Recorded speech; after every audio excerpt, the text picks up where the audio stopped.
কিশোরগঞ্জের মিঠামইনের সিহারা গ্রামের মতি মিয়ার জানাজা নামাজে অংশগ্রহণকালে হত্যাকাণ্ডের দ্রুত বিচার দাবি করেন কিশোরগঞ্জ ৪ আসনের স্বতন্ত্র প্রার্থী চক্ষু বিশেষজ্ঞ ডাক্তার মোহাম্মদ শাহিন রেজা চৌধুরী। হাওড়ে মতি মিয়াকে জবাই করে হত্যা করা হয়।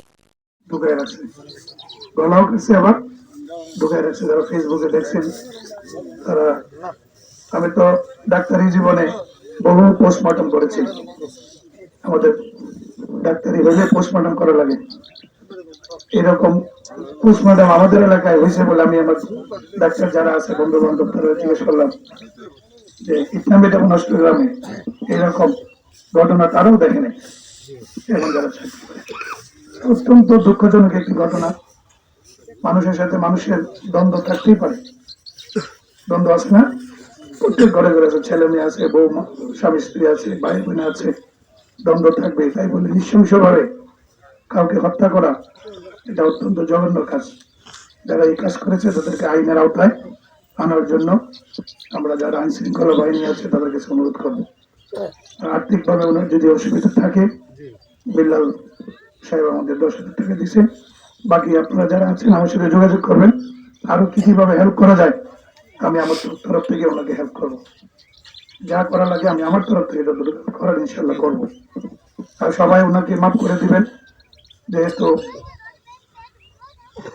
সবাইকে আমাদের মরতে হবে, না মরার কোনো সুযোগ নেই। আজ হোক কাল হোক, আল্লাহ পৃথিবীতে পাঠানোর আগেই বলে দিচ্ছে তোমার মৃত্যুর তারিখ অমুক, এভাবে মরবো, এটাও ইয়ে করা আছে। আমরা আমাদের জানাজার সময় হয়েছে, আমরা তার আত্মীয় স্বজন যারা আছে তাদের প্রতি আমরা সমবেদিত। এসপি সাহেব, ডিসি সাহেবের সাথে আমরা আলাপ করবো, যত তাড়াতাড়ি সম্ভব যেন যে খুনি তাকে যেন ধরতে পারে। ধরাটা কোনো অস্বাভাবিক সময় না, একদম পুলিশ চাইলে পারে না এমন কোনো কাজ নেই।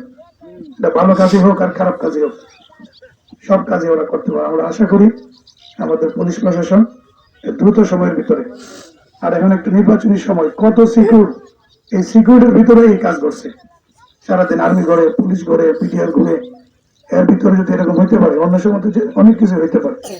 এটা আমরা প্রশাসনের দিকে নজরে রাখবো। আর আপনারা আমাদের জন্য দোয়া করেন, আমরা যেন যেই নির্বাচিত হয় সবাই যেন শান্তি শৃঙ্খলার দিকে খেয়াল রাখে।